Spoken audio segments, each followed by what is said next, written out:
Friends చూస్తున్నారు కదండి, మొక్కలు కొన్ని పడిపోయాయి అన్నమాట. వాటిని నిలబెట్టాను. నిలబెట్టినందుకే మనకి సట్ట అంతా తడిసిపోయింది, చెమటలు గట్టిగా ఎక్కుతున్నాయి. ఓకే ఫ్రెండ్స్, మొక్కలు పడిపోయాయి, మనకు చేతనైనట్టు కొన్ని నిలబెట్టాము. తర్వాత భగవంతుడిదయ. చెమటలు చూసారు ఎలా ఎక్కుతున్నాయా? ఇలా చెమటలు ఎక్కితే రోగాలు ఎందుకు వస్తాయండి?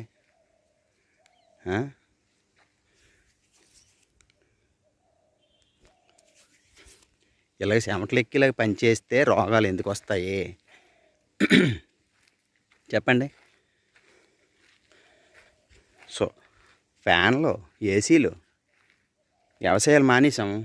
వ్యవసాయాలు మానేసి ఇలా సెకండ్ కరెంట్ పోతే చాలు, సెకండ్ కరెంట్ పోతే చాలు ఓ ఉక్కిరి బిక్కిరి అయిపోతాం. మరి ఎండలాంటి పని చేసే వాళ్ళందరూ ఎలా పని చేస్తున్నారండి? వాళ్ళు పని చేస్తారు కాబట్టి వాళ్ళు ఏం తిండి తిన్నా సరే మొత్తం అరిగిపోయి జీర్ణం అయిపోయి అది శక్తిగా శరీరం స్వీకరిస్తుంది అన్నమాట. స్వీకరించి ఆరోగ్యంగా ఉంటారు. అదే మరి పట్టణాల్లో పరిస్థితి ఏంటి? తినేస్తాము, వెళ్ళి ఫ్యాన్ కింద కూర్చొని వ్యాపారాలు అయితే వ్యాపారాలు, ఉద్యోగాలు అయితే ఉద్యోగాలు. ఏమవుతుంది? కొవ్వు అలాగా పేరుకుపోయి గుండెపోట్లు, బీపీలు, షుగర్లు అన్నీ వస్తాయి అన్నమాట.